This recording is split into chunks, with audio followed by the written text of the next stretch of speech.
प्यार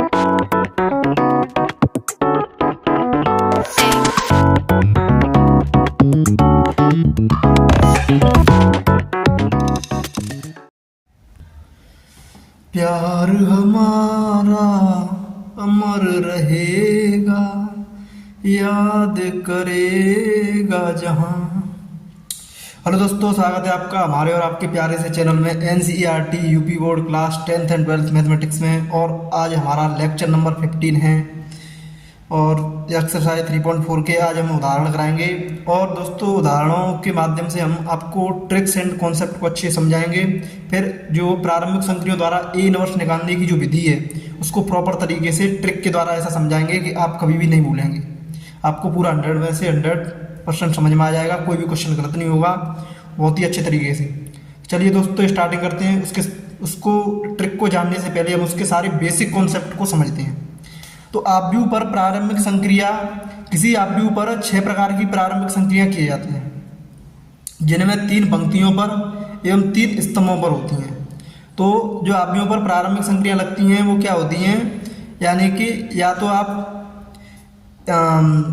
पंक्तियों पे लगा दो या फिर आप स्तंभों पे। अगर किसी क्वेश्चन को आप सॉल्व कर रहे हैं तो या तो आप उसमें पंक्तियों पर प्रारंभिक संक्रिया लगाओ या फिर स्तंभों पर। तो जो 3 प्रारंभिक संक्रियाएं हैं वो नीचे दी हैं, उन्हें मैं समझाऊंगा। लेकिन आपकी जो 6 प्रकार की प्रारंभिक संक्रियाएं हैं उसमें से आपको अगर क्वेश्चन को सॉल्व करना है तो आपको 3 चूज करनी पड़ेंगी। या तो आप लगाओ पंक्तियों वाली या फिर आप स्तंभों वाली। तो मैं क्वेश्चन जैसे ही सॉल्व कराऊंगा आपको समझा दूंगा उसके बारे में भी। तो 6 प्रकार की आपकी प्रारंभिक संक्रियाएं होती हैं। कौन सी होती हैं चलिए समझते हैं। फर्स्ट नंबर की कौन सी है, 2 पंक्तियां या 2 स्तंभों का विनिमय। मतलब आप 2 पंक्तियों को और स्तंभों को आपस में बदल सकते हैं, विनिमय कर सकते हैं, एक्सचेंज कर सकते हैं। जैसे मेरे पास ये क्या है, आव्यूह दिया है A, इसमें मैंने R1 को R2 से मतलब चेंज किया। तो दोस्तों, मैं आपको ये सारी बेसिक चीज़ें समझा चुका हूँ कि जो R1 होता है वो पहला मतलब पंक्ति, R2 दूसरी पंक्ति, R3 तीसरी पंक्ति, C1 पहला स्तंभ, C2 दूसरा स्तंभ और C3 तीसरा स्तंभ। इस तरीके से अगर आपको इसमें करना क्या है, R1 को R2 से एक्सचेंज करना है, मतलब आपस में बदलना है। तो R1 क्या है ये, R2 क्या है ये, इन दोनों को आपस में बदलना है। तो R1 की जगह पे R2 लिख दो और R2 की जगह पे R1 लिख दो। मैंने एक्सचेंज कर दिया तो ये वाला मतलब इस तरीके से आव्यूह A हो गया। हम इस तरीके से एक्सचेंज कर सकते हैं किसी भी आव्यूह में। फर्स्ट संक्रिया तो ये हो गई। देखो ये हमने किया है मतलब पंक्तियों में एक्सचेंज। अब हम इसको कॉलम में भी एक्सचेंज कर सकते हैं, स्तंभों में। स्तंभ में मैंने C1 को C2 से रिप्लेस कर दिया तो क्या होगा, C1 आपका ये है, C2 आपका ये है। तो मतलब C2 को C1 की जगह पे लिख दो और C1 को C2 की जगह पे लिख दो। जैसे आप लिखेंगे तो आपका इस तरीके से आ जाएगा ये आव्यूह। तो ये तो होगी आपकी पहली प्रारंभिक संक्रिया, जिसमें आप 2 संक्रियाएं हो गई। ये एक तो या तो आप स्तंभ में संक्रिया लगाओ या फिर पंक्ति में लगाओ। चलिए आगे बढ़ते हैं। दूसरी संक्रिया क्या है, 6 प्रकार की प्रारंभिक संक्रियाएं होती हैं, इसमें 2 ये आपने डिस्कस कर ली। और दूसरे नंबर पर क्या लिखा है, किसी पंक्ति या स्तंभ के अवयवों को एक शून्येतर संख्या से गुणा करना।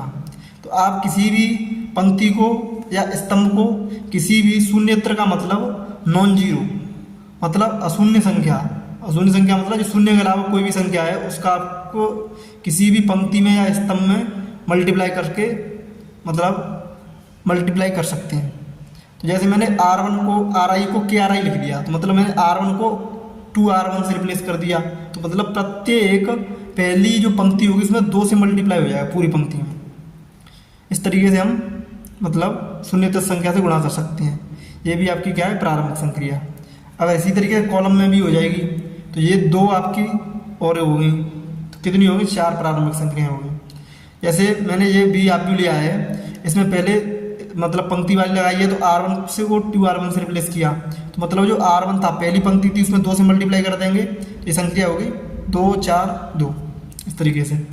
और C3 को बनवाई 7 C3 करेंगे तो C3 है कौन सा, पहला कॉलम दूसरा कॉलम तीसरा कॉलम, मतलब पहला स्तंभ दूसरा स्तंभ तीसरा स्तंभ। तीसरे स्तंभ में 1/7 से गुणा करेंगे तो 1 1 में 1/7 से गुणा करेंगे तो 1/7 आ जाएगा।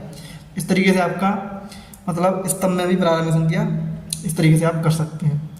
तो या तो आप पंक्ति को स्तंभ में मतलब R1 को R2 में एक्सचेंज कर लो। एक तो आपका एक्सचेंज वाली प्रॉपर्टी होगी, वहाँ से दो पंक्तियाँ स्तंभ के लिए, दो आपकी प्रारंभिक संख्या होगी, और दूसरी आपकी RI को KRI से या CI को KCI से, मतलब आपको कोई भी पंक्ति या स्तंभ में किसी अशून्य संख्या से गुणा करके उसको रिप्लेस करना है तो वो भी आप कर सकते हैं। ये आपकी दूसरी एवं चौथी प्रारंभिक संख्याएं होंगी, एक आपकी पंक्ति के लिए, एक आपकी स्तंभ के लिए। तो इसको आप हमेशा याद रखा।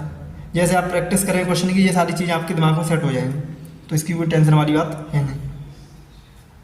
तीसरे क्वेश्चन को देखो, तीसरे पार्ट को, तीसरी प्रॉपर्टी को, तीसरी मतलब दो और जो प्रारंभिक संख्या उनको समझो। किसी पंक्ति अथवा स्तंभ के अवयवों में किसी अन्य पंक्ति अथवा स्तंभ के संगत अवयवों को किसी शून्येतर संख्या से गुणा करके जोड़ना। अभी तो हम कर रहे थे RI को R2 से, R1 को R2 से रिप्लेस कर रहे हैं। अब इसमें क्या होगा कि आप जैसे कि कोई भी पंक्ति या स्तंभ है, तो उस पंक्ति या स्तंभ को मतलब पहले पंक्ति या स्तंभ प्लस कोई अन्य पंक्ति या स्तंभ है, उसको आप किसी शून्येतर संख्या से गुणा करके रिप्लेस कर सकते हैं। जैसे C1 को मैंने C1 प्लस 2C2 से रिप्लेस कर दिया, मतलब RI को RI प्लस KRJ से रिप्लेस कर दो, CI को CI प्लस KCJ से।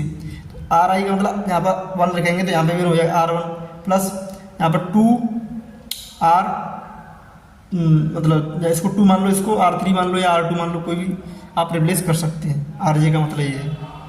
और CI का मतलब यहाँ पे भी C1 को यहाँ पर 1 तो यहाँ पे भी 1, C1 प्लस के मतलब शून्येतर संख्या है, कोई भी संख्या हो सकती है शून्य के अलावा। तो 2, 4, 6, 8 कुछ भी आप रिप्लेस कीजिए, और इसको आप मतलब यहाँ पर 1 लगाया है तो यहाँ पे आप उसके अलावा कुछ भी ले लीजिए, 2 या 3, इस तरीके से आप रिप्लेस कर सकते हैं, पंक्ति में भी स्तंभ में भी। तो इस वाली प्रॉपर्टी को आप अच्छे से ध्यान रखेंगे। जैसे मैंने इसमें अप्लाई किया है, ये मैंने आप भी लिया है ए क्या है 1, 2, 1, 4।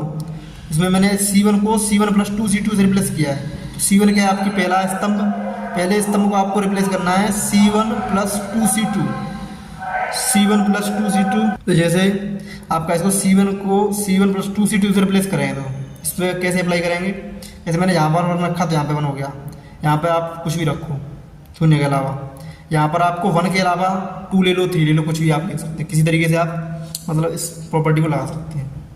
तो जैसे मैंने C1 प्लस 2C2 किया तो मतलब C1 में ही रिप्लेस करना है पहले स्तंभ में ही, लेकिन C1 प्लस 2C2 से, C1 प्लस 2C2, C1 की वैल्यू 1 और C2 की वैल्यू 2, तो 2 × 2 4 प्लस 1 5। इसी तरीके से C1 1 प्लस 4 × 2 8 प्लस 1 9। इस तरीके से आपका अव्यू ये प्रॉपर्टी लग जाएगी, प्रारंभिक संख्या लग जाएगी। अगर मैं ये तो मैं लगाई स्तंभ में, इसी तरीके से मैं पंक्तियों में भी लगा सकता हूँ। पंक्ति मैंने R1 को R1 प्लस 1 R2 से, या R1 प्लस R2 कर दिया, कोई दिक्कत नहीं, 1 लिखो, कुछ भी लिखो, मतलब शून्य के अलावा कुछ भी हो। तो R1 प्लस R2 करना है आपको डायरेक्टली सीधा R1 के लिए। तो R1 आपका क्या है पहला, यानी कि पहली पंक्ति, पहली पंक्ति में पहली और दूसरी पंक्ति को जोड़कर लिख दो। पहली पंक्ति में पहली और दूसरी पंक्ति जोड़ के मतलब 1 और 1 2, 4 और 2 6। इस तरीके से ये भी आपका सॉल्व हो गया। इस तरीके से आपको इन 3 प्रारंभिक संक्रियाओं को किसी भी क्वेश्चन को सॉल्व करने के लिए, मतलब उसमें किसी भी अवयव का ए इनवर्स निकालने के लिए यूज करना पड़ेगा। ये काफ़ी इंपॉर्टेंट है। इनका यूज आप जो डिटर्मिनेंट है उसको भी सॉल्व करने में आगे होगा, लेकिन उसके लिए और प्रॉपर्टी बढ़ जाती हैं, तो उसको भी हम डिटेल में अच्छे से समझाएंगे। फिलहाल में आप इन 3 प्रारंभिक संक्रियाओं को दिमाग में रखिए। इनका यूज करके हम जितने भी क्वेश्चंस हैं, मतलब उदाहरण प्लस प्रश्नावली की, उनको एक एक करके बहुत ही अच्छे तरीके से आपको कराएंगे। चलिए आगे बढ़ते हैं।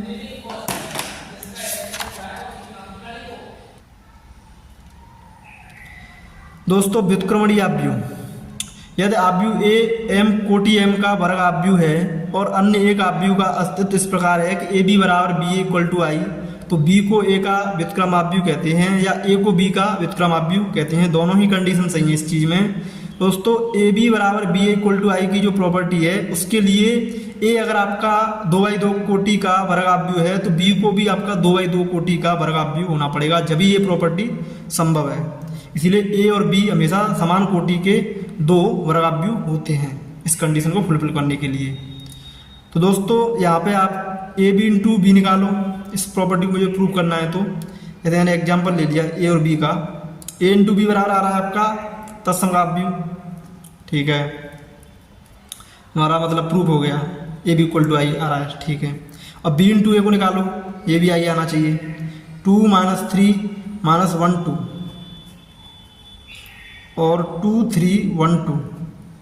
दोस्तों यहाँ पे आप ये तो आपका ए तो 2/2 का है ही, इसकी लिए हमको इसको कुछ भी मानेंगे तो इसके स्तंभों की संख्या इसकी पंक्तियों की संख्या बराबर होनी चाहिए। तो यहाँ पे ये भी 2 हो जाएगा। मान लो यहाँ पे पहले कुछ अलग होगा, है ना, इस पर कुछ अलग होगा। जैसे मान लो यहाँ पे ये 2/2 का है ए, तो यहाँ पे भी 2 हो गया, मतलब दूसरे आव्यूह जो बी आव्यूह है उसकी पंक्तियों की संख्या 2 हो गई और स्तंभों की संख्या 2 हो गई। तो मतलब ए और बी जो हैं आपके, तो दोनों समान कोटि के वर्गाव्यूह होने चाहिए। तो यहाँ पे भी आपका क्या हो जाएगा 2/2।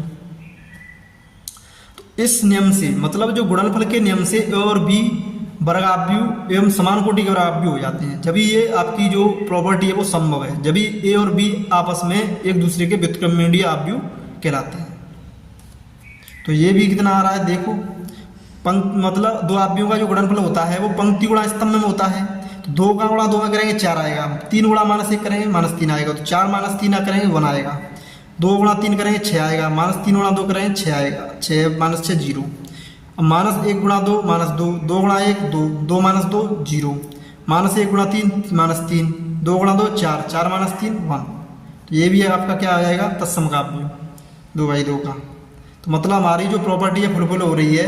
तो इस प्रॉपर्टी की मदद से हम कह सकते हैं आव्यूह ए एवं बी, आव्यूह ए एवं बी आपस में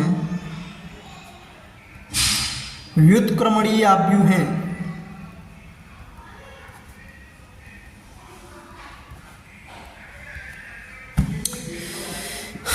आशा करते हैं दोस्तों आपको ये सारी चीज़ समझ में आ रही होंगी। तो आप इस कन्फ्यूजन को हमेशा के लिए ख़त्म कर सकते हैं। या तो आप A inverse equal to B लिखें या B inverse equal to A लिखें, दोनों ही बात क्या है सही है। और ए और बी की कोटि एवं कोटि क्या हो जाती है समान,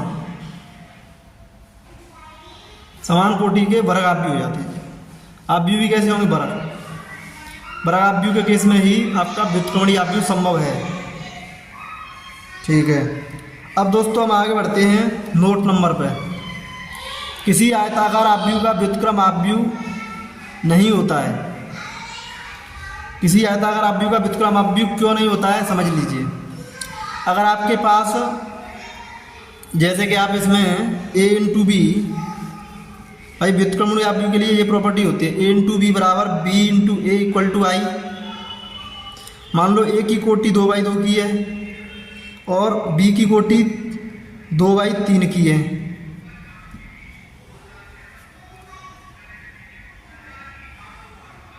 तो आप यहाँ पे देखो ये बराबर है, ठीक है। अब बी की कितनी होगी 2/3 की, इसकी कितनी होगी 2/2 की। तो यहाँ पे कितना आ गया 3 इक्वल टू 2, जो कि आपका संभव नहीं है। भाई यहाँ से गुणनफल संभव नहीं है तो आपका व्युत्क्रमणीय आव्यूह पॉसिबल होगा ही नहीं यहाँ से।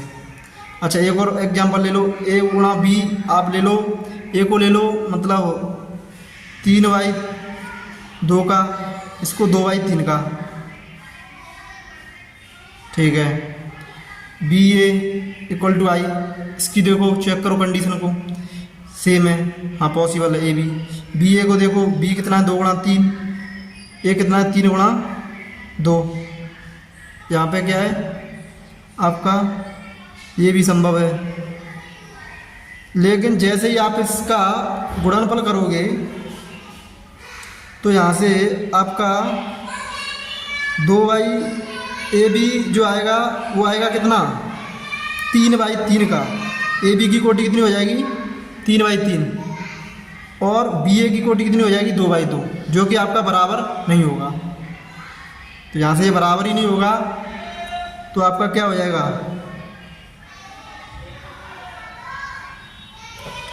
तो मतलब ये वाली कंडीशन फुलफिल ही नहीं होगी, तुम्हारा ए इनवर्स और बी इनवर्स एग्जिस्ट ही नहीं करेंगे। तो इसीलिए ये चीज़ केवल वर्ग आव्यूह के केस में संभव है। इसमें भी देखेंगे तो इसकी कोटि कितनी आ रही, 2/3, इसकी कोटि 2/2, मतलब यहाँ पे भी ये आपस में बराबर नहीं है। वहाँ ये इनका मतलब गुणनफल ही नहीं संभव हो रहा था, यहाँ पे मान लो गुणनफल भी संभव हो गया तो ये आपस में बराबर नहीं आ रहे हैं, क्योंकि कोटियाँ अलग अलग हो गई। तो दो आव्यूह जब भी बराबर होते हैं जब उनकी कोटियाँ क्या हों, समान। तो आशा करते हैं इस चीज़ आपको समझ में आ रही होगी। फिर अगर ये मान लो बराबर भी हो जाते तो ये यहाँ पे फंस जाता आई के केस में। तो दोस्तों आशा करते हैं ये चीज़ आपको समझ में आ गई होगी। अब हम बात करते हैं इसमें यानी कि वर्ग आव्यूह लेके। जैसे आप वर्ग आव्यूह लेंगे 2/2 का, ए भी ले लिया मैंने, बी ले लिया 3/3 का, ए भी निकालेंगे तो ए भी ना संभव होगा ना बी ए संभव होगा। उस केस में हम क्या करेंगे, आपका मतलब ये कंडीशन फुलफिल नहीं होगी तो आपका ए और बी का इनवर्स निकालना इम्पॉसिबल। अगर समान कोटि के लेते हैं बी 2/2 का, ए बी पॉसिबल है, बी ए भी आपका पॉसिबल है। दोनों ही कोटियाँ क्या हैं, समान मतलब बराबर हैं, और इनका प्रोडक्ट अगर आई के बराबर ला सकते हैं, कोई दिक्कत नहीं है। हम वैल्यू आपके इस तरीके से ए बी और बी ए आपके क्या हैं, बराबर हैं, तो आपके ए और बी इनवर्स निकाले जा सकते हैं। तो इसीलिए आपके लिए किसी भी आयताकार आव्यूह का व्युत्क्रम आव्यूह नहीं होता है। आयताकार आव्यूह लेंगे उसका व्युत्क्रम आव्यूह आप नहीं निकाल पाएंगे, क्योंकि वो आपस में ए बी और बी ए बराबर नहीं आएंगे। मान लो अगर ए बी और बी ए संभव भी हो गया तो वो बराबर नहीं आएंगे, वहीं से आपकी गाड़ी फंस जाएगी। अगर आप वर्ग आव्यूह लेंगे और समान कोटि के लेंगे जब ही ये कंडीशन फुलफिल होगी और जब ही आपका यानी कि ए इनवर्स और बी इनवर्स एग्जिस्ट करेगा। इस चीज़ को आप हमेशा ध्यान रखिए, बहुत ही इंपॉर्टेंट चीज़ है ये। अब देखो यदि आव्यूह बी आव्यूह ए का व्युत्क्रम है तो ए आव्यूह बी का व्युत्क्रम होता है। जो ये बात मैंने आपको समझा दी, ठीक है। अब बढ़ते हैं हम आगे। दोस्तों मैं ये सारी प्रॉपर्टी इसलिए बता रहा हूँ क्योंकि कोई ऐसा भी डिफिकल्ट क्वेश्चन आ जाए आप उसे आसानी से सॉल्व कर सकते हैं। प्रमेय फर्स्ट, व्युत्क्रम आव्यूह की अद्वितीयता। किसी वर्ग आव्यूह का व्युत्क्रम आव्यूह यदि उसका अस्तित्व है तो अद्वितीय होता है। ये कह रहा है कि अगर कोई आपका व्युत्क्रम आव्यूह एग्जिस्ट कर रहा है तो हमेशा अद्वितीय होगा, मतलब उसके समान कोई दूसरा नहीं होगा, मतलब यूनिक होगा अपने आप में। उसकी वैल्यू आएगी सबसे अलग आएगी, एक ही वैल्यू रहेगी, उसकी दूसरी वैल्यू एग्जिस्ट नहीं करेगी। या मतलब ऐसा नहीं हो सकता कि किसी एक आव्यूह के दो व्युत्क्रम आव्यूह निकाले जा सकें। एक आव्यूह है तो उसका केवल एक ही व्युत्क्रम आव्यूह एग्जिस्ट करेगा। चलिए इसको समझते हैं, प्रूव करते हैं इसको। माना मैंने ए कोई वर्ग आव्यूह है एम कोटि का और उसके बी और सी दो आव्यूह हैं, दो व्युत्क्रम आव्यूह हैं, ठीक है। तो हम दिखाएंगे b = c। तो अगर b = c हो जाएगा तो हमारा क्या हो जाएगा कि आपके पास किसी भी आव्यूह का केवल एक ही व्युत्क्रम आव्यूह आता है, ठीक है। तो आव्यूह a का व्युत्क्रम आव्यूह b है तो वहाँ से प्रॉपर्टी हो जाएगी AB = BA = I। आव्यूह a का व्युत्क्रम c है तो AC = CA = I हो जाएगी, ठीक है। अभी हम पढ़ के आए हैं व्युत्क्रम आव्यूह के लिए। तो अब मैं क्या करता हूँ, b = लेता हूँ, मुझे प्रूव करना b = c। b = ले लिया मैंने, b × I कर सकता हूँ, कोई दिक्कत नहीं है। आप तत्सम आव्यूह का किसी भी आव्यूह में गुणा करते हैं तो उसकी वैल्यू सेम रहती है। तो I की वैल्यू यहाँ पे आप रख देंगे CA, क्योंकि आपको यानी कि अगर आप B के साथ CA रखेंगे तो BCA यहाँ पे कोई मिल नहीं रहा है। तो आप I की वैल्यू B के लिए AC रखो, CA रखेंगे तो यहाँ से यानी कि BC की वैल्यू मतलब कुछ होती नहीं है और BA की वैल्यू यहाँ से आपको मिल जाएगी। तो आप यहाँ से BA रखो, AC रखो, I की जगह पे मैंने लिख दिया AC। I की जगह पे जैसे AC रखा तो B × AC मतलब B × A कितना आ गया आपका I, तो I × C कितना हो गया C, तो B = C आ गया। मतलब किसी भी आव्यूह का केवल एक ही व्युत्क्रम आव्यूह पॉसिबल है। इस चीज़ से ये प्रूफ हो रहा है, इस चीज़ को आप हमेशा ध्यान रखिए। मतलब ऐसा नहीं हो सकता किसी भी आव्यूह के एक से ज़्यादा व्युत्क्रम आव्यूह हो, उसका केवल एक ही व्युत्क्रम आव्यूह आएगा। अब प्रमेय नंबर दूसरी क्या कह रही है, कभी कभी प्रमेय पे भी डायरेक्ट क्वेश्चन पूछ लिया जाता है, इसलिए मैं इन प्रमेयों को समझा रहा हूँ। यदि ए तथा बी समान कोटि के व्युत्क्रमणीय आव्यूह हैं तो ए बी का inverse equal to B inverse into A inverse. चलिए प्रूव करते हैं। एक व्युत्क्रमणीय आव्यूह की परिभाषा होती है A inverse into A equal to I. व्युत्क्रमणीय आव्यूह की परिभाषा होती है A inverse into A equal to iota, sorry iota नहीं, तत्सम आव्यूह आई। तो मैंने जैसे ए बी कोई आव्यूह ले लिया, भाई दो आव्यूहों के गुणनफल से भी कोई आव्यूह मिलेगा, उस आव्यूह का गुणा उसके इनवर्स से करके कितना आ रहा है आई, ठीक है। अब दोस्तों मैं क्या करूँगा, एक बार ए इनवर्स का मल्टीप्लाई करूँगा लेफ्ट हैंड साइड, मतलब दोनों साइड में, एक बार बी इनवर्स का करूँगा, तो यहाँ से आपका होगा क्या, आपका ए भी खत्म हो जाएगा, उस साइड दूसरा क्रिएशन आ जाएगा। चलिए यही मुझको प्रूव करना है कि एक साइड से ए बी को खत्म करना है और दूसरी side B inverse A inverse लाना है। तो मैंने ए इनवर्स से मल्टीप्लाई किया, तो ए इनवर्स का मल्टीप्लाई आई में करेंगे तो क्या आ जाएगा, सीधी बात है ए इनवर्स ही आएगा, क्योंकि किसी आव्यूह का आई से मल्टीप्लाई करते हैं तो वही आव्यूह आ जाता है। और आपका ए इनवर्स इंटू ए कितना हो जाएगा आई इंटू बी कितना हो जाएगा बी, ठीक है, यहाँ पे बी हो गया। अब मैंने क्या किया, इसको फिर बी इनवर्स से मल्टीप्लाई कर दिया दोनों साइड में, बी इनवर्स से मल्टीप्लाई किया तो B inverse to B into कितना हो जाएगा आई, तो I into A B inverse कितना हो जाएगा ए बी इनवर्स, इधर B inverse into A inverse हो जाएगा, तो B inverse into A inverse, A B inverse बराबर बी इनवर्स ए इनवर्स। ये क्या हो गया आपका प्रूफ। तो अगर ऐसा इस प्रॉपर्टी को अगर कोई प्रूव करने के लिए प्रूव कहे तो आप आसानी से कर सकते हो। उसमें आपको क्या लगाना है, व्युत्क्रमणीय आव्यूह की परिभाषा। बस दो आव्यूह के लिए कह रहा है तो यहाँ पे आप ए बी रख दो, तीन आव्यूह के लिए गए तो ए बी सी रख दो, चार आव्यूह के लिए ए बी सी डी रख दो। सेम इसी तरीके से A inverse B inverse C inverse D inverse जितने भी दिए उनसे मल्टीप्लाई करते चले जाओ, प्रॉपर्टी लगाते चले जाओ, आपका आंसर आ जाएगा। अब इसमें नोट में देखो क्या लिखा है, उस दशा में जब ए इक्वल टू आई ए या ए इक्वल टू ए आई पर एक या अधिक प्रारंभिक पंक्ति स्तंभ संक्रियाओं के करने पर यदि बाएं पक्ष के आव्यूह ए की एक या अधिक पंक्तियों के सभी अवयव शून्य हो जाते हैं। मतलब अगर आप कोई आव्यूह दिया है ए, उसका आपको निकालना है इनवर्स, तो उसमें आपका जो लेफ्ट हैंड साइड में ए लिखा है उसमें आप लगा रहे हैं प्रारंभिक संक्रियाएं। तो स्टार्टिंग में 2 या 3 या 1-2 प्रारंभिक संक्रिया लगाने पर आपका एक पंक्ति या एक स्तंभ जीरो हो गया, पूरा शून्य हो गया, तो आपका ए इनवर्स का अस्तित्व तो नहीं होता है, ए इनवर्स का अस्तित्व तो नहीं होगा उस कंडीशन में। क्यों नहीं होगा, क्योंकि ए इनवर्स में आपका होता क्या है, यानी कि एक डायरेक्टली समझिए, ए इनवर्स में आपको जरूरत पड़ती है मॉडुलस की, यानी कि आपके लेफ्ट हैंड साइड में आपको बनाना है 1 0 0 0 1 0 0 0 1, ये बनाना पड़ता है तत्सम आव्यूह।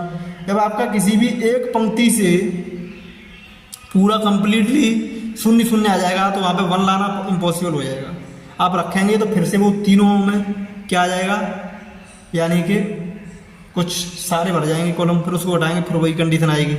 इसीलिए आपका अगर किसी भी एक पंक्ति में या दो पंक्ति में शून्य आव्यूह आ जाते हैं, या एक स्तंभ में या दो स्तंभ में शून्य आव्यूह आ जाते हैं, सॉरी शून्य मतलब अवयव आ जाते हैं, तो उस कंडीशन में आपका यानी कि उस दशा में ए इनवर्स निकालना इम्पॉसिबल हो जाएगा, मतलब ए इनवर्स एग्जिस्ट नहीं करेगा, इनवर्स का अस्तित्व नहीं होगा। तो इतनी सारी प्रॉपर्टी पढ़ी है, अब इन सब का एप्लीकेशन हम क्वेश्चन के माध्यम से करते हैं एक एक करके। चलिए क्वेश्चनों पे आते हैं।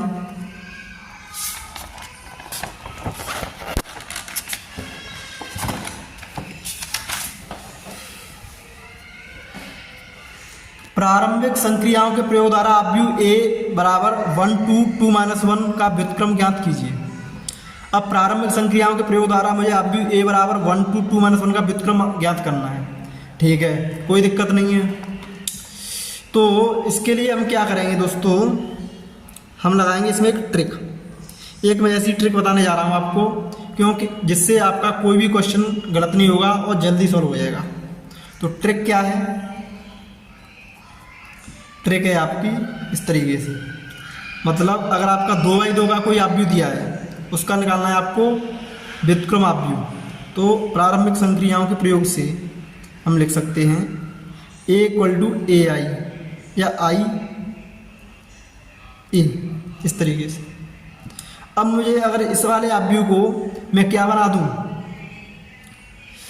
यानी कि आइडेंटिटी मैट्रिक्स बना दूं, उसमें प्रारंभिक संक्रिया लगा के, और इधर दोनों साइड में लगाऊंगा तो इस वाले में आइडेंटिटी में ऑपरेशन करूंगा तो इसकी मतलब वैल्यू चेंज हो जाएंगी, और इधर आई आ गया तो आई बट्टे कितना हो जाएगा, ए इनवर्स, इसीलिए हमारा ए इनवर्स आसानी से प्राप्त हो जाता है। तो मैं क्या करूँगा, इसमें इस वाले अवयव को, इस वाले अवयव को, इस वाले मतलब अवयव को, इस वाले अवयव को, मतलब अगर आपका 2/2 का अवयव दिया है तो इसमें कितने अवयव होंगे, 4। दोस्तों हमेशा जो डायगोनल एलिमेंट होते हैं उसमें बनाना पड़ता है मुझे 1 और 1। वो ए अवयव है, इसमें क्या बनाना पड़ेगा, 1 और 1। बाद बाकी ये क्या बनाना पड़ता है, 0। प्रोसेस क्या रहेगा, पहले इसमें 1 बनाओ, फिर इसमें 2 0 बनाओ, फिर इसमें 1 बनाओ, फिर यहाँ पे 0 बनाओ। इस तरीके के प्रोसेस से आप चलेंगे तो आपका आसानी से ए इनवर्स निकल आएगा। चलिए दोस्तों करते हैं इसको सॉल्व। ए की वैल्यू रख दीजिए 1 2 2 -1, ये ए अवयव हो गया, इक्वल टू आइडेंटिटी मैट्रिक्स 2/80 की वैल्यू कितनी होगी, 1 0 0 1 इंटू ए। अब दोनों पक्षों में हमको लगानी है प्रारंभिक संक्रियाएं। तो प्रारंभिक संक्रिया कैसे लगाएंगे, जैसे कि मुझे इसमें बनाना क्या है, 1 की जगह पे क्या बनाना है, 1 ही बनाना है, मतलब पहला काम मेरा हो गया। अब हमें करना है इस 2 को क्या बनाना है, 0। इस 2 को ऐसा दिमाग लगाओ कि इस 2 को मैं बनाना है 0। तो प्रारंभिक संक्रिया लगानी है मुझे, मतलब अगर मैं इसमें R2 में से 2 × R1 घटा दूँ तो मेरा क्या बन जाएगा, यहाँ पे 0 बन जाएगा। तो मैं क्या कर रहा हूँ, R2 में से R2 को रिप्लेस करना है मुझे R2 - 2R1 से। अगर मैं इस प्रारंभिक संक्रिया को लगाऊंगा तो मेरा यहाँ पे क्या जाएगा, 0 1। तो ये हो जाएगा 2 - 2 × 1 कितना हो जाएगा, 0। यहाँ पे लगाएंगे R2 में -1 है, हाँ, तो -2 × 2 -4, तो -1 × -4 कितना हो जाएगा, -5। एंड इसको सेम टू सेम रखा रहने दो। अब इसको आप लगाइए, दोनों साइडों में लगानी मुझे प्रारंभिक संक्रिया। इस साइड लगाएंगे तो क्या हो जाएगा, R2 - 2R1, R2 तो 0 है, -2 × R1 कितना है, 1, तो 2 × 1 कितना हो गया, 2 -2, तो यहाँ आ गया -2। R2 कितना है, 1, R1 कितना है, 0, तो यहाँ पे कितना आ जाएगा, 1, ये हो जाएगा 1 0। एक एक स्टेप से करिए सॉल्व आसानी से, सारा आपको जो आंसर मिलेगा मतलब 100% करेक्ट मिलेगा, इसमें कोई भी दिक्कत नहीं आएगी। आप कैसा भी डिफिकल्ट क्वेश्चन हो, आप अगर इस पैटर्न को फॉलो करेंगे, इस ट्रिक को, तो आपका बहुत ही ईजी तरीके से सॉल्व हो जाएगा। चलिए दोस्तों अब करते हैं आगे। ये काम हो गया मेरा, 1 बन गया, 0 बन गया। अब मुझे यहाँ पे क्या बनाना, 1। अब इसमें आप दिमाग लगाओ, R2 में अगर मैं रिप्लेस कर दूँ R2 को R2 - 5 से, R2 को रिप्लेस कर दूँ R2 - 5 से, तो क्या हो जाएगा आपका, यहाँ पे 1 2 0 को -5 से डिवाइड करोगे 0 रहेगा, -5 को -5 से डिवाइड करोगे 1 हो जाएगा, ठीक है। यहाँ पे आप कर दो R2 को -5 से डिवाइड करेंगे तो ये हो जाएगा 2/5, ये हो जाएगा -1/5 1 0। आशा करता हूँ दोस्तों आपको सारी चीज़ें समझ में आ रही होंगी। अगर आपको कोई भी चीज़ समझ में नहीं आती है तो आप हमें कमेंट जरूर करें, जिससे हम नेक्स्ट लेक्चर में आपके उस डाउट को दिमाग में रखते हुए आपको और भी बेहतरीन तरीके से समझाने की कोशिश करें। चलिए दोस्तों अब आपका ये हो गया। अब आते हैं इस पे, यहाँ पे 1 है ही, आ गया, चलो 1। अब मुझे इसमें 0 बनाना है, ओनली 1 अवेलेबल रहा है। ये है आपका R1। अगर मैं R1 में से R2 को घटाऊंगा तो इसमें तो कोई फर्क पड़ेगा नहीं, कोई दिक्कत नहीं है। अगर मैं R2 को रिप्लेस कर दूं, सॉरी R1 को, अगर मैं R1 को रिप्लेस कर दूं R1 - 2R2 से, तो क्या होगा आपका, यानी कि इस पर कोई फर्क पड़ेगा नहीं, क्योंकि R1 में से R2 घटाओगे तो यहाँ पर 2 से करो या 3 से मल्टीप्लाई करो, कोई फर्क नहीं पड़ेगा, तो आपका सेम अवयव रहेगा। R1 - 2R2, R1 को रिप्लेस करना है R1 - 2R2, तो R1 की वैल्यू कितनी दी है 2 और R2 की वैल्यू कितनी दी है 1, तो 1 × 2 2, और ये भी कितना है 2, तो 2 में से 2 गया तो 0 और 0 1, मतलब हमारा खेल हो गया। मतलब लेफ्ट हैंड साइड में हमने बना दिया आपका तत्समक अवयव, बस यहीं पे हमारा खेल हो गया। अब इसमें भी रिप्लेस करो, इसीलिए मतलब प्रारंभिक संक्रिया को इसमें भी लगाओ, क्योंकि दोनों साइड लगाएंगे जब भी हमारी इक्वेशन बैलेंस होगी, समीकरण है। अच्छा, इसमें लगाओगे तो क्या होगा, R1 को रिप्लेस करना है R1 माइनस 2R2 से। तो R1 कितना है 1 माइनस 2R2 कितना है 2/5, तो 2 दूनी 4, 5 माइनस 4 कितना होता है 1/5। तो आप R1 की जगह लिख दीजिए 1/5।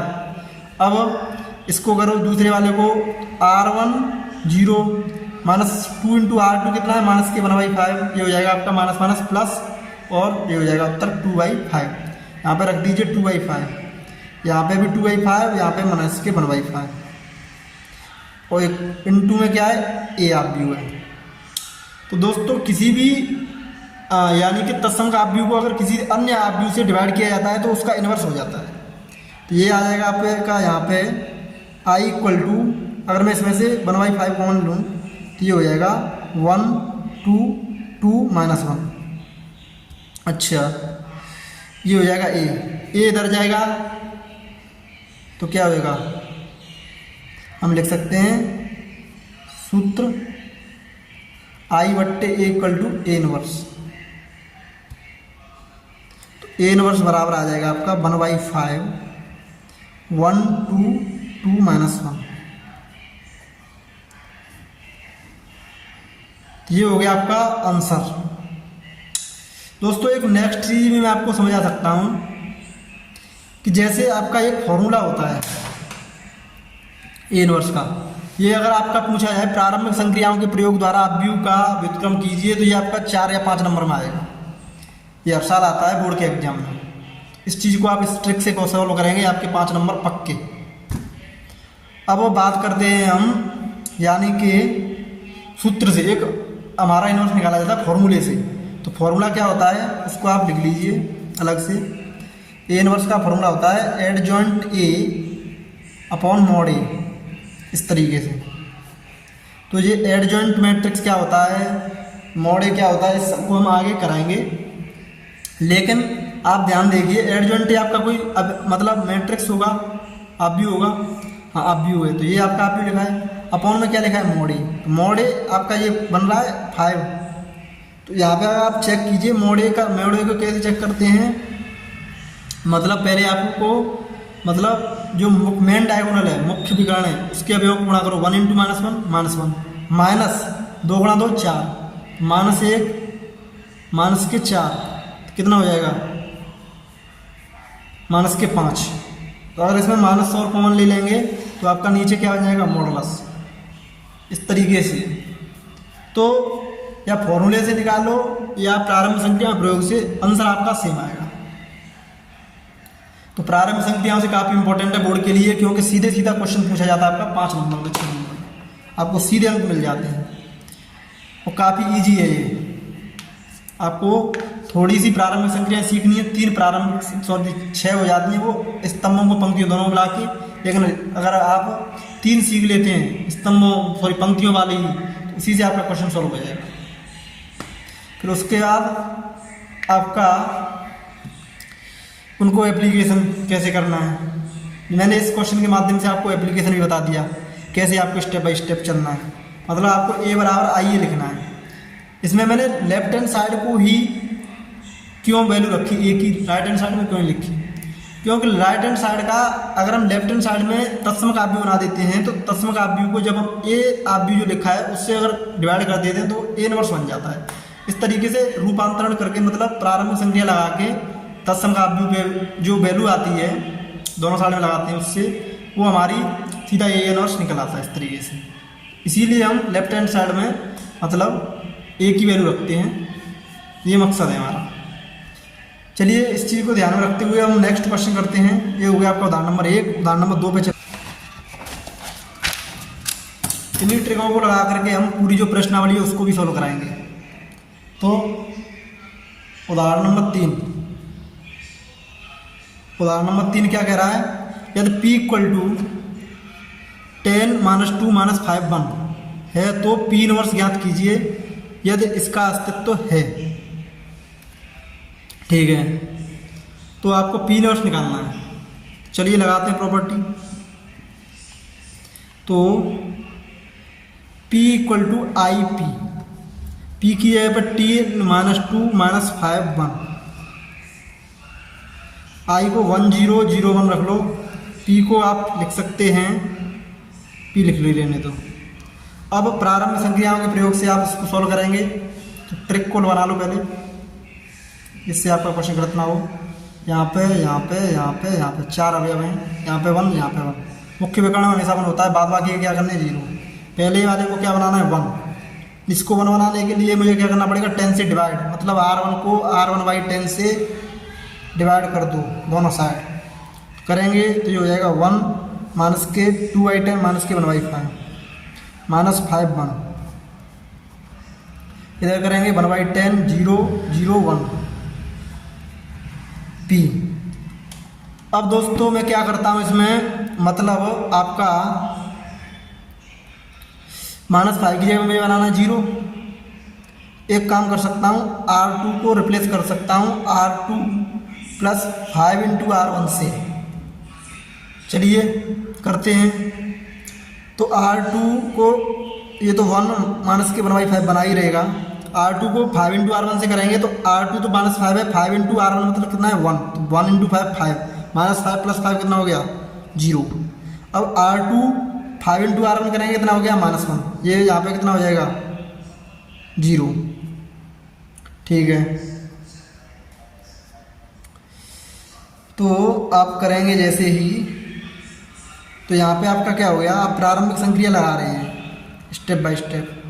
1/10 0, R2 + 5 × R1 करेंगे तो 1/2, R2 + 5 × R1 कितना है 0, तो यहाँ पे आपका 1 ही रहेगा। इधर भी लगा दी मैंने। अब इस क्वेश्चन में क्या कंडीशन आ रही है कि इसकी एक पंक्ति शून्य हो गई। मैंने बताया था आपको नोट में कि अगर किसी भी आव्यूह में प्रारंभिक संक्रिया, एक संक्रिया या 2 संक्रिया लगाने पर किसी भी एक पंक्ति या कोई भी एक स्तंभ के सभी अवयव शून्य हो जाते हैं तो उस आव्यूह का आपका A इनवर्स का अस्तित्व नहीं होता है। देखो ये मैंने लिखाया था, A = आइए आप लगा रहे हैं, जैसे कि तो अधिक प्रारंभिक संक्रिया पंक्तियों के करने पर यदि बाएं पक्ष के अलावा एक या अधिक पंक्तियों के सभी अवयव शून्य हो जाते हैं तो A इनवर्स का अस्तित्व नहीं होता है। यहाँ पे आप डायरेक्ट लिख सकते हैं A इनवर्स का अस्तित्व नहीं है, मतलब P इनवर्स का अस्तित्व नहीं है। अतः यहाँ पे आप लिख सकते हैं चूंकि पंक्ति 2 के सभी अवयव शून्य हैं,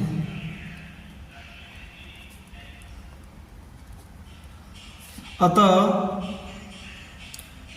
आव्यूह P इनवर्स का अस्तित्व नहीं है।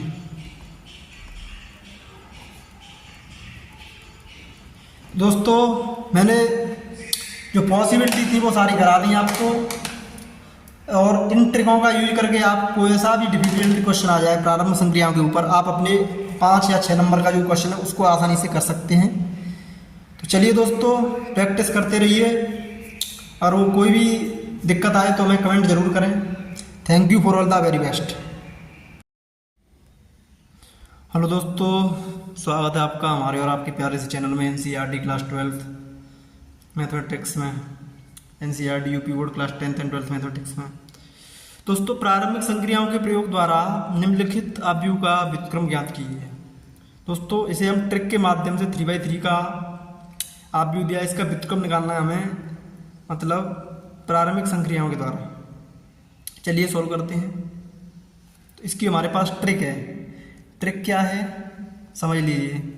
जैसे कि आपके पास इसमें 9 अवयव हैं, तो कौन सा अवयव हम कौन से नंबर पर लें, किस तरीके से पैटर्न को फॉलो करें जिससे कि आपका क्वेश्चन बहुत ही ईजिली और आसानी से सॉल्व हो जाए।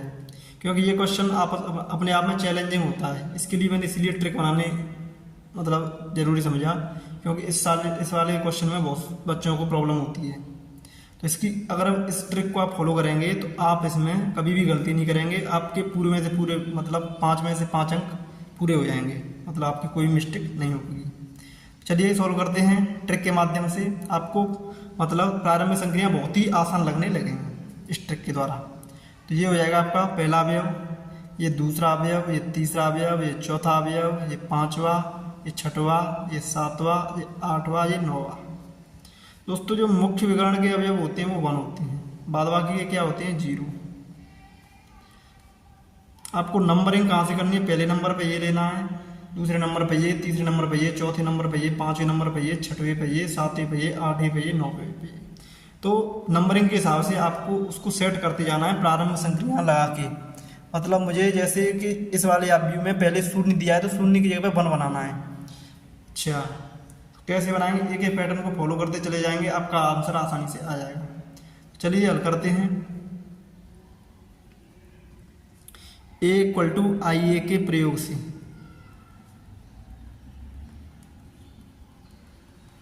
ठीक है, A की वैल्यू लिख लीजिए 0 1 2 1 2 3 3 1 1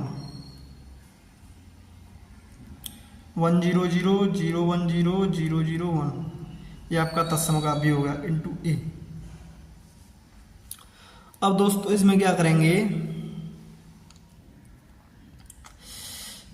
यहाँ पे आपको 1 बनाना है तो आप क्या करेंगे, R1 को R1 + R2 से रिप्लेस कर दो, R1 + R2 से करेंगे तो कितना हो जाएगा 1 + 0 1, 2 + 1 3, 3 + 2 5, 1 2 3 3 1 1। यहाँ पे करेंगे 1 + 0 1, 0 + 1 1, 0 + 0 0, 0 1 0 0 0 1। चलो हमारा पहला काम हो गया। और दूसरे वाले स्थान पे हमें बनाना है 0, तो यहाँ पे 0 कैसे होगा, R2 को रिप्लेस करते हैं R2 - R1 से। चल करते चलें, दोनों तरफ हमको संक्रिया लगानी है, तो लगाएंगे तो क्या हो जाएगा यहाँ पे 0, 2 में से 3 गया -1, 3 में से 5 गया -2, ऊपर कितना है 1 3 5 3 1 1। ये बन गया आपका। इधर आ जाओ, यानी कि R2 में से R1 घटाना, 0 में से 1 घटाएंगे -1, 1 में से 1 घटाएंगे 0, 0 में से 0 घटाएंगे 0, ऊपर कितना है 1 1 0 0 0 1। चलिए हमने इसमें पार्टीशन कर लिया, क्योंकि इस टाइप की प्रारंभ संक्रिया से जो क्वेश्चन बनता है वो काफ़ी बड़ा बनता है, लेकिन आप पैटर्न को फॉलो करेंगे, इस ट्रिक को फॉलो करेंगे तो आपका आंसर आसानी से आ जाएगा। एक एक स्टेप से बढ़ते चलिए आप। अब इसमें क्या है, इतना आ गया। अब 3 को हमें क्या करना है 0, तो R3 में से अगर 3 का गुणा करके R1 घटा दें तो यहाँ पे क्या जाएगा 0।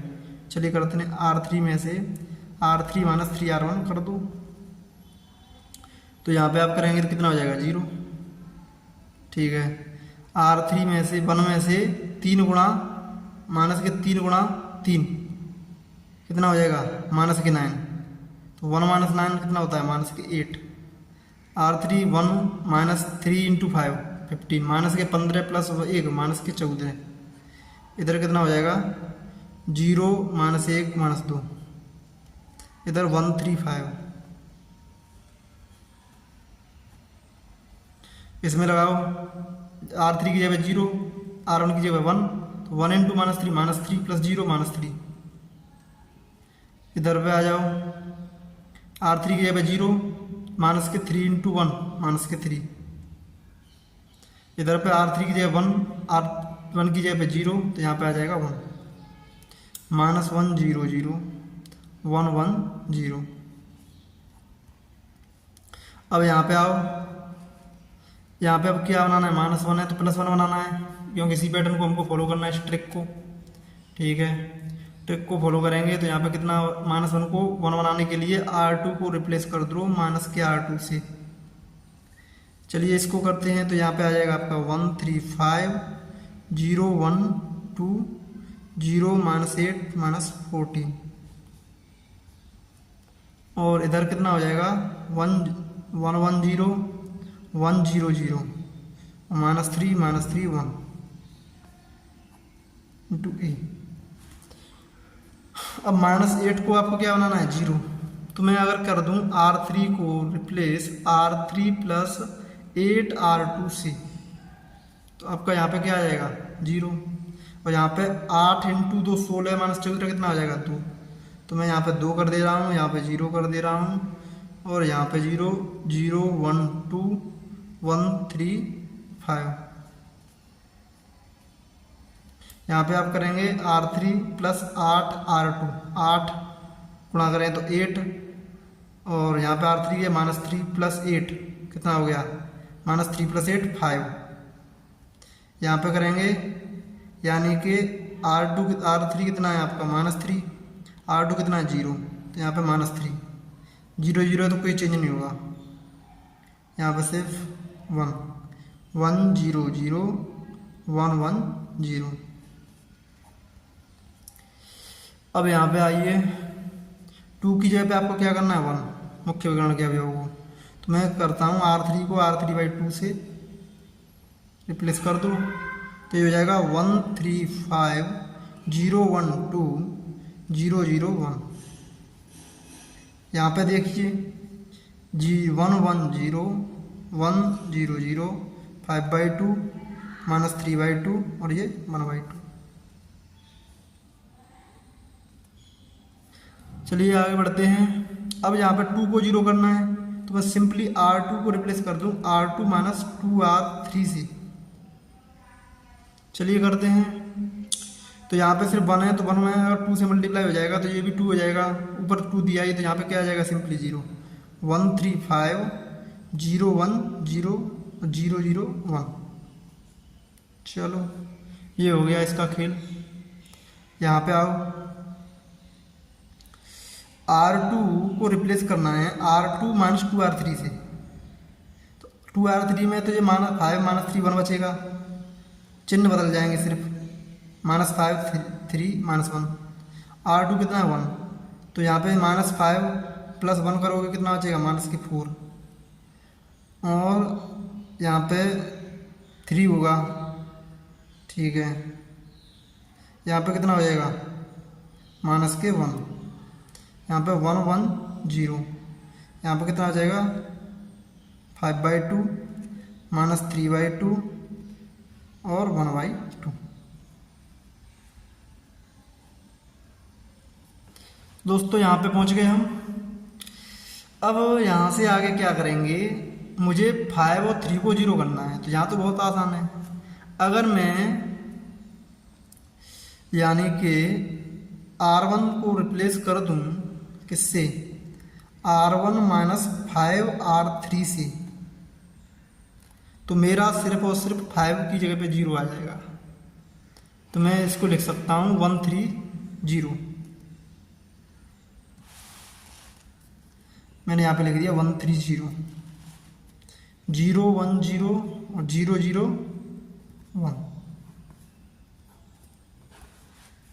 ठीक है दोस्तों, अब इसमें आ जाओ R1 को रिप्लेस करना है R1 माइनस 5R3 से। तो यहाँ पे देखो R1 को रिप्लेस करना है, R1 की जगह पे कितना है 1, ठीक है।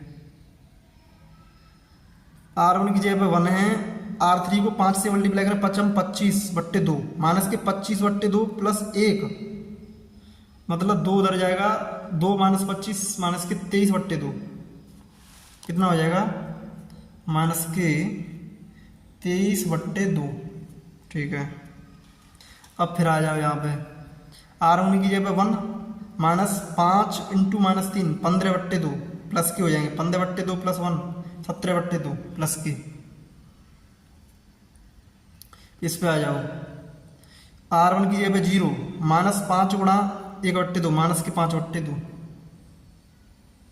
ये हो गया आपका R1 रिप्लेस। बाद बाकी के वही रख दो, माइनस के 4 3 -1 5/2 -3/2 1/2 इनटू में ए। तो दोस्तों ये वाली संक्रिया हमने लगा दी, इस संक्रिया को लगा के आपका इतना आ गया आंसर। अब आप क्या करेंगे, आपको 3 को गायब करना है, तो R1 में हम रिप्लेस करते हैं R1 माइनस 3R2 से। R2 में 3 से मल्टीप्लाई करके R1 में से घटाएंगे तो आपका यहाँ 3 की जगह पे क्या हो जाएगा 0। चलो तो यहाँ पे आप डायरेक्ट लिख सकते 1 0 0 0 1 0 0 0 1, ये आपका आ गया तत्सम का व्यू। इधर आप क्या करेंगे R1 में से क्या करना है 3R2, तो 3 का मल्टीप्लाई का मतलब -12, -3 इंटू -4 कितना हो गया प्लस के 12, 12 माइनस 23/2, 24 माइनस 23 1/2, किसका हो जाएगा प्लस का। इधर आ जाओ 3 त्रिक का 9, माइनस के 9 प्लस 17/2, माइनस के 18 प्लस 17, माइनस के 1/2। इधर आ जाओ माइनस R1 की जगह पे कितना है -5/2, R2 की जगह पे -1 प्लस 3 कितना हो जाएगा +3, 3 माइनस 5/2 ये हो जाएगा आपका 1/2, -4 3 1 -1 और ये हो जाएगा आपका 5/2 -3/2 और ये 1/2। तो इस तरीके से हमने क्रमागत तरीके से सारे मतलब रेखिक संक्रियाएं लगाई, प्रारंभिक रेखिक संक्रियाएं लगाई तो हमारा ए इनवर्स यहाँ से आसानी से निकल आता है। ए इधर साइड ले जाएंगे तो किससे बन जाएगा ए इनवर्स, इसकी वैल्यू हो जाएगी 1/2। अगर मैं इसमें से कॉमन ले लूँ तो क्या बचेगा 1 -1 1, इधर 2 से मल्टीप्लाई माइनस के 8 6 -2, इधर 5 -3 1, ये आ गया आपका ए इनवर्स। तो दोस्तों आशा करते हैं ये प्रॉब्लम आपको समझ में आई होगी, काफ़ी इजी प्रॉब्लम थी। अगर आप इस ट्रिक को फॉलो करते हैं, ये जो मैंने ट्रिक बताई हैं, इनसे आप कोई भी प्रारंभिक संक्रिया का क्वेश्चन है आप आसानी से सॉल्व कर सकते हैं, आपको कोई भी दिक्कत नहीं आएगी। Thank you, all the best. अगर आपको हमारी वीडियो पसंद आए तो आप लाइक शेयर एंड सब्सक्राइब जरूर करें। Thank you, all the very best.